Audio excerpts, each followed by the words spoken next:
vérité est bonne à dire. Soyez les bienvenus dans votre magazine. Aujourd'hui, nous allons parler religion, nous allons parler de la chrétienté avec un homme d'église, avec un homme de Dieu.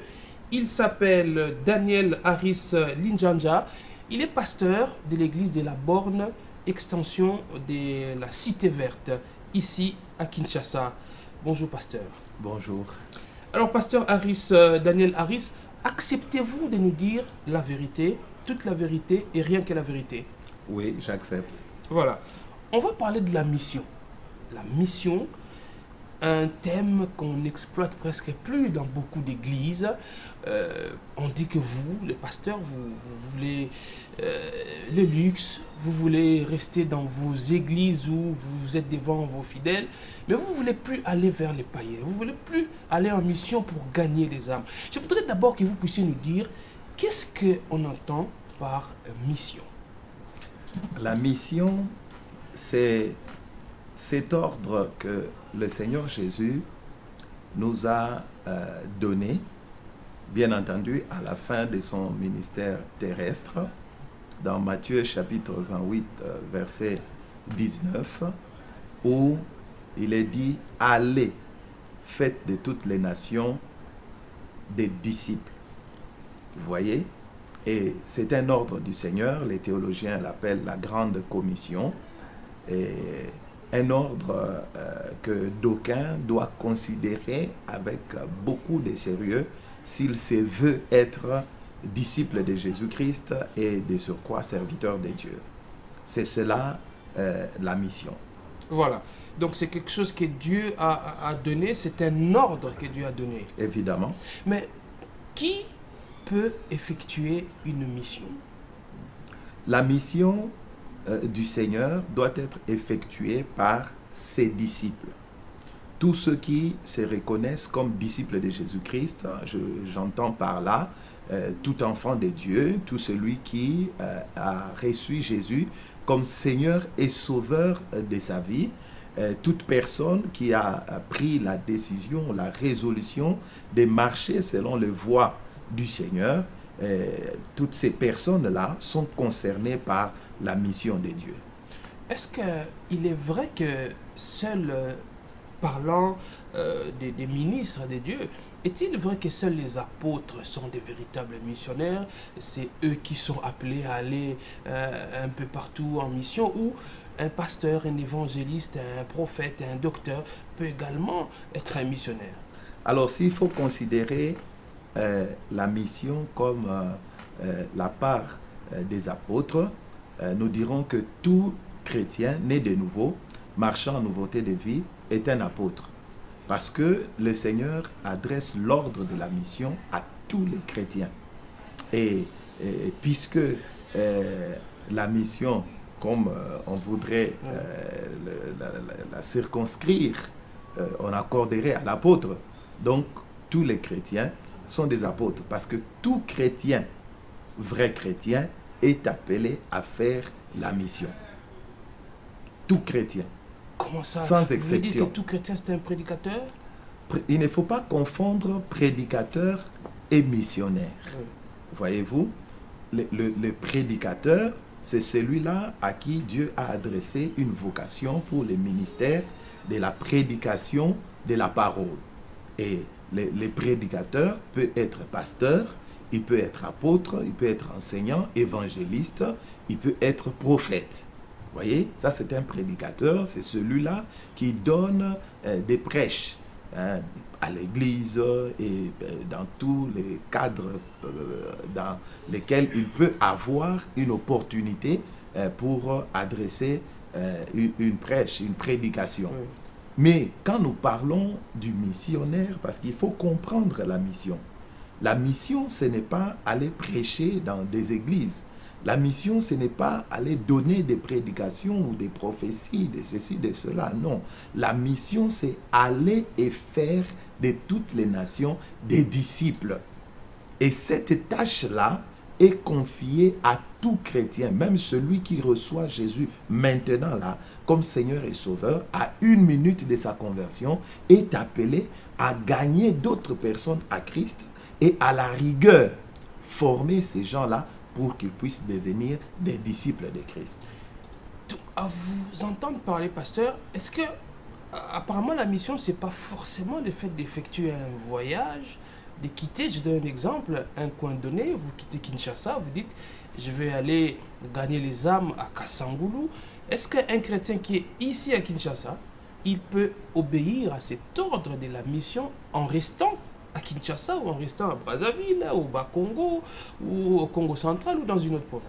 Ok, alors la connotation de mission comme voyage part déjà de cet ordre du Seigneur. Quand il dit « aller partout le monde », n'est-ce pas? Il dit « aller partout dans le monde ». Il s'adresse à une catégorie de personnes qui sont à un lieu géographique quelconque et puis il leur dit « déplacez-vous et allez partout dans le monde ». Dans Actes chapitre 1:8, il dit « vous recevrez une puissance, le Saint-Esprit survenant sur vous et vous serez mes témoins à Jérusalem, à toute la Judée, en Samarie et jusqu'aux extrémités de la terre. » Vous voyez, c'est là où il y a cette connotation voyage. Mais cela ne réduit pas ou ne fait pas de la mission un déplacement forcément d'un milieu à un autre. La mission, c'est faire des disciples. Si de là où vous êtes, dans votre milieu professionnel, votre milieu d'études, votre milieu des affaires, vous avez la possibilité de gagner des âmes, de les former et de faire d'eux des disciples de Jésus-Christ, alors vous êtes un missionnaire. Mais que dites-vous à ceux qui pensent que quand Jésus a dit allez partout dans le monde, prêcher la bonne nouvelle, faites des disciples, en commençant à citer d'abord Jérusalem, il y en a qui pensent que vous ne pouvez pas vous déplacer pour aller prêcher la parole ou chercher à gagner des âmes ou faire des disciples ailleurs si vous ne commencez pas d'abord dans votre milieu. Comment ça s'interprète quand il dit Ok, à Jérusalem? Je pense qu'il serait important de recadrer les choses. Ceux à qui le Seigneur parlait directement, c'était des disciples, c'était des Juifs, et Jérusalem était une ville avec une signification très très importante. Pour ne pas entrer dans beaucoup de détails, il fallait qu'il commence à Jérusalem, je parle des disciples du Seigneur, parce que Jérusalem était la ville qui était témoin de la mort et de la résurrection de Jésus-Christ. Voyez-vous, ce sont des personnes à qui, quand le Saint-Esprit est descendu, ces personnes-là avaient, permettez les termes, la fraîcheur de la situation. Vous voyez, c'est-à-dire que quand on leur apporte les messages de l'Évangile, eux ne vivaient pas les messages comme nous, en différé. Ils étaient au quotidien de ce qui s'était passé. Vous voyez, ils étaient au courant que le Seigneur Jésus a existé, il a vécu parmi eux, il a annoncé la parole, et ils ont refusé cette parole, finalement, on l'a cloué, et après quelques jours, 3 jours donc, il était ressuscité, finalement, il est enlevé, retourné auprès du Père, et voilà, c'est Jésus-là qu'on a crucifié, et voilà, qu'il était vivant. Vous voyez, c'est pour ça que le message ne pouvait pas aller sous d'autres contrées sans commencer par Jérusalem. Jérusalem, c'était la ville religieuse, c'était la ville qui devait en premier lieu entendre la bonne nouvelle de l'Évangile. Alors, aujourd'hui, nous, comme nous pouvons tirer des leçons, oui. Jérusalem, pour nous, l'on considère les lieux où vous êtes, votre milieu ambiant, là où vous habitez, votre maison, comme j'ai dit tantôt, votre milieu professionnel et tout ça. Mais ça n'empêche pas que peut-être que vous n'avez pas l'opportunité de prêcher dans votre milieu professionnel parce que, soi-disant, ce n'est pas la religion acceptée dans cette entreprise-là. Mais puisque vous n'avez pas la possibilité là, vous pouvez aller à d'autres endroits, annoncer l'évangile, gagner les âmes, faire la mission.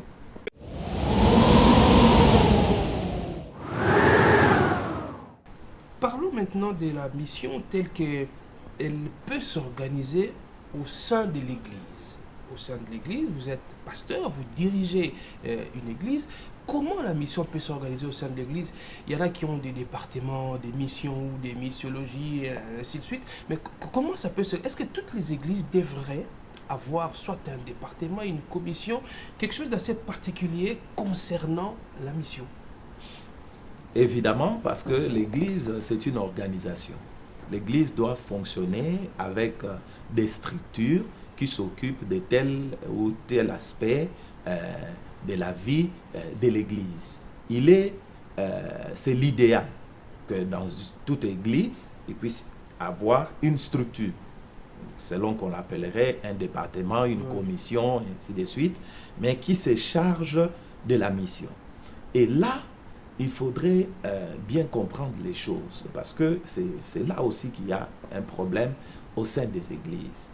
Quand on crée une structure qui est chargée de la mission, et directement, on pense que ce ne sont que les gens qui font partie de cette structure, ces départements, qui sont censés faire la mission. Et c'est là où les choses, permettez les termes, s'égattent.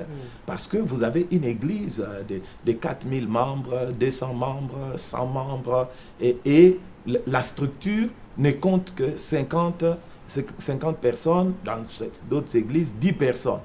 Et ceux qui sont à l'intercession, ceux qui sont à l'administration de l'église, ne se sentent pas concernés par la mission, parce qu'ils se disent, bon, il y a des gens qui sont là pour ça. C'est là. C'est bon d'avoir une telle structure, mais il faut enseigner la mission à toute l'Église. Il faut enseigner la mission à celui qui, aujourd'hui, accepte Jésus comme Seigneur et Sauveur. Il faut enseigner la mission à celui qui a fait déjà des décennies dans l'Église. La mission, c'est pour tout le monde. C'est pour ça que nous, par exemple, au sein de l'Église, que Dieu m'a donné la grâce de conduire jusqu'ici, nous considérons que tout le monde, toute l'Église, fait partie de cette commission chargée de la mission. C'est tout le monde, et les intercesseurs, les protocoles, le pasteur que je suis, les collaborateurs que je forme, et tout le monde. Nous sommes tous concernés par la mission. Pasteur, il y a une réalité au sein des églises, parlons-en sans se voiler la face.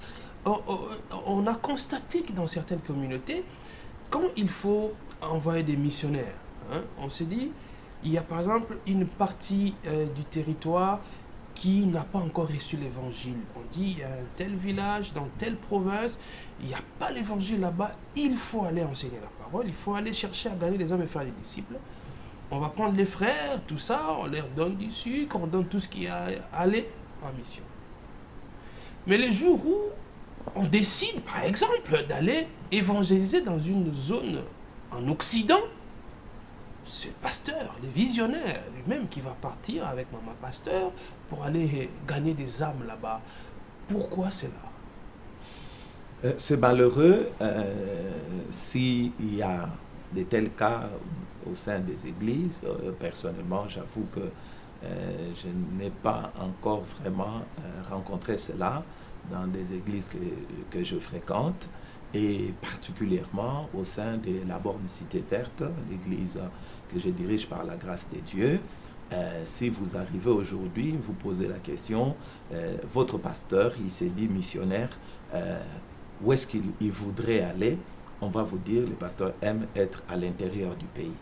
Il y a à peine un mois, je crois, je venais d'une mission à Kisantu, où je suis allé pour visiter des églises de Kisantu, des églises qui...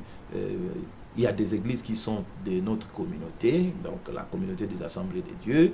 Il y a des églises qui ne sont pas de notre communauté. Je suis allé pour visiter des églises, et je vous assure que nous sommes ici à Kinshasa avec toutes sortes de luxes, mais j'ai rencontré des églises où il n'y avait pas de toit, où les membres se réunissent sous le soleil. Quand il fait très chaud, ils doivent se déplacer, aller sous des arbres. Voyez-vous? Alors, ce que vous présentez comme situation, si nous avions compris la mission comme il se doit, on ne se comporterait pas de cette façon-là. Parce que la mission, c'est partout. Le Seigneur a dit, allez partout. Pas seulement à l'Occident, parce qu'il y a la technologie, il y a une bonne vie, et ainsi de suite, mais aussi dans des milieux reculés, où il y a difficulté d'accès, difficile d'y arriver. Je crois que ce sont ce genre de milieux qui nécessitent encore plus que physiquement nous puissions y arriver. Parce que je crois que nous en parlerons dans la suite. Aujourd'hui, on n'a pas besoin d'aller forcément en Europe pour faire la mission. Nous avons la technologie avec nous, nous avons les réseaux sociaux. Nous pouvons les atteindre à partir des réseaux sociaux. Mais nos villages, comment atteindre nos villages? Par des réseaux sociaux. Combien dans nos villages peuvent avoir un téléphone, une tablette? Combien peuvent être connectés à l'Internet pour que nous puissions leur adresser les messages de l'Évangile? Je crois que les pasteurs missionnaires devraient aller dans les fins fonds des villages, aller dans des coins reculés pour aller annoncer l'Évangile.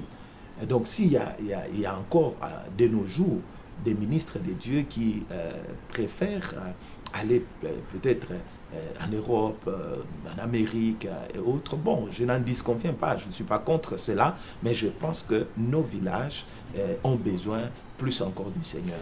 Alors, pasteur, j'apprends que vous, à l'église que vous dirigez, vous organisez un événement en rapport avec justement la mission. Vous appelez ça Convention de la traversée 2019-2020. Dites-nous d'abord pourquoi Convention de la traversée, vous voulez traverser quoi? La Convention de la traversée, c'est une directive du Seigneur depuis que nous avions implanté la borne Cité Verte il y a 4 années aujourd'hui. Et à la fin de chaque année, nous avons cette convention-là. C'est un cadre pour faire les bilans de ce qu'a été l'année qui se termine, et aussi un cadre pour projeter sur l'année à venir. Voyez-vous, trop souvent, les chrétiens subissent les années. Ils subissent les années.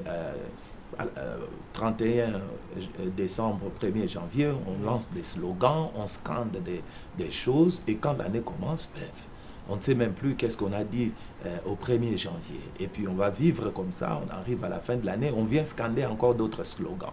Et le Seigneur nous a orientés à organiser un cadre de réflexion. Un cadre de réflexion. Un cadre de réflexion à l'église, pasteur. Tout à fait. Un cadre de réflexion où chaque enfant de Dieu vient pour réfléchir, qu'est-ce qu'a été l'année, est-ce que ça a marché, le bilan est-il positif ou négatif, et qu'est-ce qui a entraîné que le bilan soit négatif ou positif. On tire les éléments avantageux et on voit ce qui a créé les désavantages. Et quand on a réfléchi ainsi, on transforme les résultats de notre réflexion en prière. Et c'est comme ça que la Convention de la traversée est aussi un cadre de prière. Le peuple de Dieu va prier par rapport à l'année qui se termine. Est-ce que ça a marché, est-ce que ça n'a pas marché dans la prière. Et on projette maintenant sur l'année à venir en fonction du bilan. Sur l'année à venir, pas de simples slogans, cette année je ferai ceci, non, avec âme et conscience, tenant compte, permettez, des aboutissants, des tenants et des aboutissants, et on projette d'une manière objective sur l'année qui va suivre. C'est pour ça qu'on parle de la traversée d'une année à une autre. Mais sur le plan spirituel, il y a plusieurs traversées qui se passent en ce moment-là. N'est-ce pas? La traversée d'une condition à une autre, parce que la visitation de Dieu est là présente, le Seigneur est là, selon qu'il a dit, là où 2, 3 sont assemblés en son nom, il est là au milieu d'eux, et ce sont des moments forts de la présence de Dieu. Il y a des personnes qui viennent le dos courbé et qui y ressortent vraiment ragaillardis. Il y en a qui viennent sans perspective d'avenir, mais au cours des ateliers de réflexion et autres, ils se rendent compte que, il y a encore espérance pour tous ceux qui vivent Donc, c'est une traversée d'une année à une autre, mais aussi une traversée d'une condition sociale, spirituelle à une autre.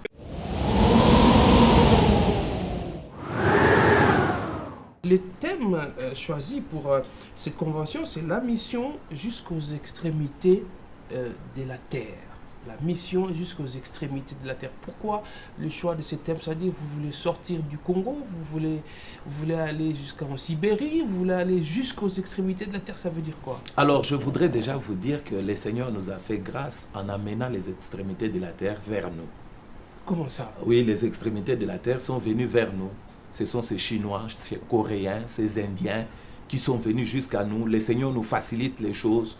De 3 à 4, si c'est 2 milliards de Chinois, Oui. il y en a plusieurs, 500 millions qui sont éparpillés dans le monde. Ils sont venus vers nous parce que Dieu s'est rendu compte que nous ne tenons pas compte des extrémités de la terre.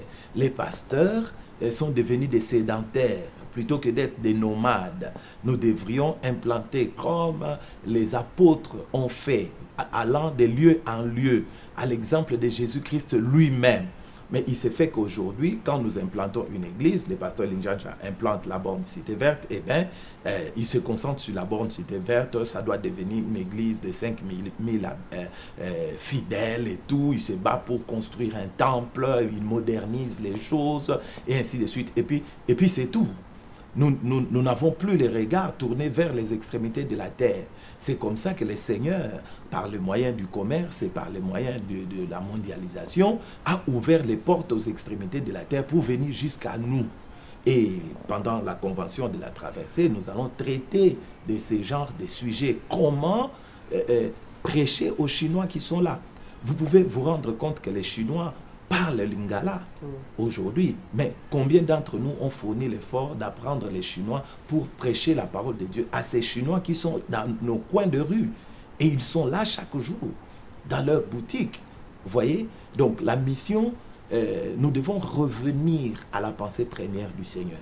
Ce n'est pas les goûts du voyage forcément, parce que comme nous avons dit, les extrémités de la terre sont venues vers nous.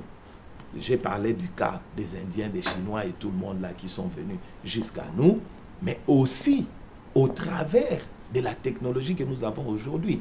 Savez-vous que je peux arriver en Chine aujourd'hui à partir de ma tablette? Je peux arriver, je ne sais pas, en Sibérie aujourd'hui avec mon téléphone. Il suffit de savoir utiliser mon téléphone pour faire arriver la mission jusqu'aux extrémités de la terre. Pasteur, dites-moi, dans votre ministère, dans votre travail de pasteur, de missionnaire, est-ce qu'il vous est déjà arrivé de prêcher la parole à un étranger et qui reçoivent Christ, qui se convertissent vraiment au christianisme? Oui, peut-être pas les Chinois, peut-être pas les Coréens ou Indiens, mais il m'est arrivé d'annoncer la parole du Seigneur. Et ça, c'est quand nous avons eu l'opportunité d'aller sous d'autres cieux, pour beaucoup plus pour des raisons d'études, parce que jusque-là, je ne suis sorti du pays que pour des raisons d'études. En tout cas, le tourisme, ce n'est pas encore mon domaine. Et quand nous sommes sous d'autres cieux, nous annonçons la bonne nouvelle aux autres peuples, et par la grâce du Seigneur, il y en a parmi eux qui se convertissent. Alors, pour cette convention, la convention de la traversée 2019-2020, vous allez être le seul orateur qui va prêcher la parole du début à la fin, ou vous avez invité aussi d'autres pasteurs qui peuvent également venir parler? Bon, je ne sais même pas si je serai orateur dans la convention en question. Je crois que je serai beaucoup plus un coordonnateur. Et de temps en temps, je pourrais intervenir dans un atelier ou dans un autre cadre. Mais nous avons des bien-aimés missionnaires que nous avons associés à cette activité. Il y a par exemple le Nigérian Igwe Titus, qui est aussi un missionnaire, un prédicateur de l'évangile, qui sera de nôtres pendant cette convention. Nous avons aussi le pasteur Jean-Claude Bavedila, qui est du Congo-Brazzaville, c'est aussi un missionnaire qui nous viendra de Pointe-Noire.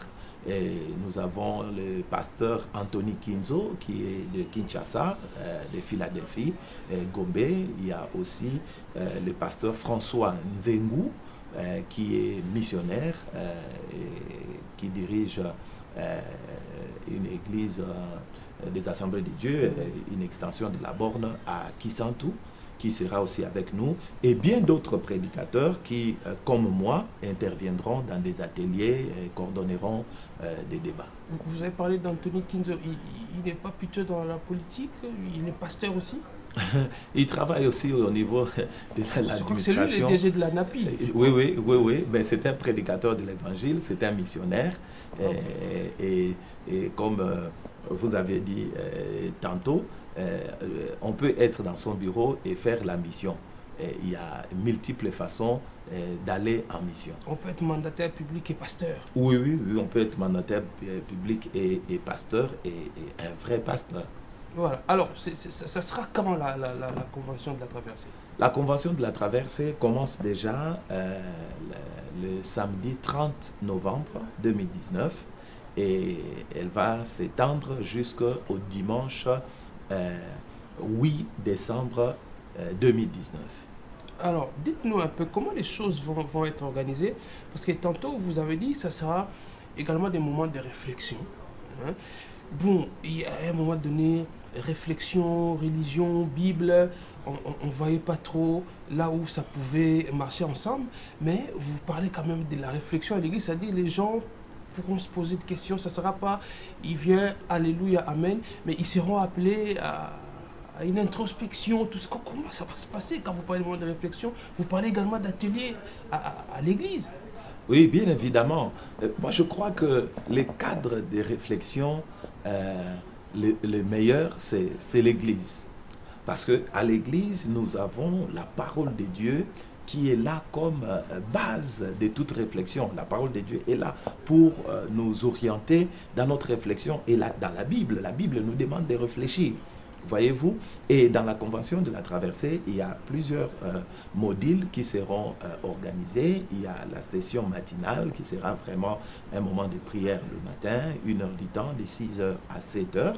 Et il y aura ce que nous appelons l'école. C'est une école, nous appelons cela l'école missionnaire, qui se tiendra chaque jour, disons, donc dans la période de la convention, de 9h à midi.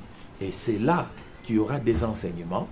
Voyez-vous, ça ne sera pas des moments où on vient, on commence à jouer aux instruments, les gens prient, et ainsi de suite. Non, ça c'est une école. Donc ça va fonctionner vraiment comme une école. Moi-même, je suis un pédagogue de formation. Et voyez-vous, donc quand je parle d'école, je vois ce que ça signifie. Donc il y aura des enseignements, il y aura même des tests pour ne pas parler d'interrogation ou d'examen. Il y aura des moments de débat. Vous voyez, pendant lesquels les participants pourront poser des questions sur des aspects flous par rapport à la mission, un peu comme vous faites avec moi cet après-midi. Donc les gens qui se posent toutes sortes de questions, évidemment, peuvent venir. Toutes sortes de questions.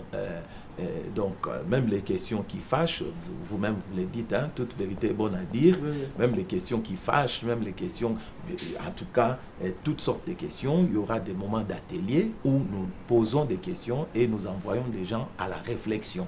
Cette fois-là, c'est nous qui posons des questions. C'est-à-dire, quand je parle de nous, les intervenants, les enseignants, parce que même les prédicateurs ou nos orateurs principaux qui ont été choisis, ce sont des gens qui sont formés sur le plan théologique et biblique. Donc, ce ne sont pas des gens qui sont entrés dans les services pour Dieu seulement comme ça, mais ce sont des gens qui ont étudié la Bible, qui ont fait des hautes études par rapport à la Bible et à la théologie. Et donc, ça sera comme cela. Et le soir, nous aurons des sessions comme vous connaissez d'ordinaire, et c'est là que le peuple de Dieu viendra. Il y aura des chants, et il y aura aussi des prédications. Là, c'est un moment, permettez les termes, d'impactation, quoique les termes n'est pas encore vraiment accepté par l'Académie française. c'est un moment où on vient pour stimuler le peuple à prier pour la mission, à s'engager pour la mission, et pourquoi pas à venir, à dire non, moi je pense que je peux Justement, qui sont invités à participer à la convention de la traversée? Est-ce seulement les fidèles de la borne Cité Verte, où tout le monde peut venir librement y participer? Nous lançons l'appel à tout le monde. Et quand je dis tout le monde, pas seulement les chrétiens, mais tout le monde, que vous soyez chrétien ou pas, vous pouvez participer à la convention de la traversée. Et donc nous invitons en premier lieu tous les chrétiens de Kinshasa, de Brazzaville et tous ceux qui nous suivent au travers des médias. S'il y en a qui peuvent venir de l'Europe pour venir participer à ce programme, et ça sera une très bonne chose. Nous invitons tout le monde. Vous voyez, vous avez parlé du pasteur Anthony Kinzo, qui est un mandataire public, qui sera intervenant en tant que pasteur, prédicateur. Vous voyez, donc s'il y en a qui travaillent dans l'administration, qui sont dans les affaires, et ainsi de suite, la mission concerne tout le monde. Peut-être vous pouvez nous rappeler l'adresse exacte de l'église de la borne Cité Verte et nous rappeler encore les différentes dates. Alors, la borne Cité Verte est située sur la Villa 32 par 19, sur la 9e rue, à la Cité Verte, donc dans la commune de Selembao. Mais en allant vers... vous allez comme si vous allez sortir de la ville, quoi. Comme si donc, vous allez vers Mongafula, vers Mbetseke. Donc la Cité Verte se trouve de ce côté-là et la borne de Cité Verte se trouve à la 9e rue. La convention de la traversée débutera le samedi 30 novembre et se clôturera le dimanche 8 décembre 2019. Merci beaucoup, pasteur Daniel Harris Linjanja. Je rappelle que vous êtes pasteur. C'est à moi de vous remercier. Voilà, pasteur de la Cité Verte, de la borne Cité Verte. Avec vous, on a parlé de la mission avec cette convention que vous organisez. Merci d'avoir répondu à nos questions. Merci. Et vous qui nous avez suivis, est-ce que vous estimez que le pasteur parlant de la mission a dit la vérité, toute la vérité et rien que la vérité? Si oui, vous pouvez réagir. Nous ferons parvenir au pasteur vos réactions. Merci à vous de nous avoir suivis. On se retrouve très prochainement avec un autre numéro.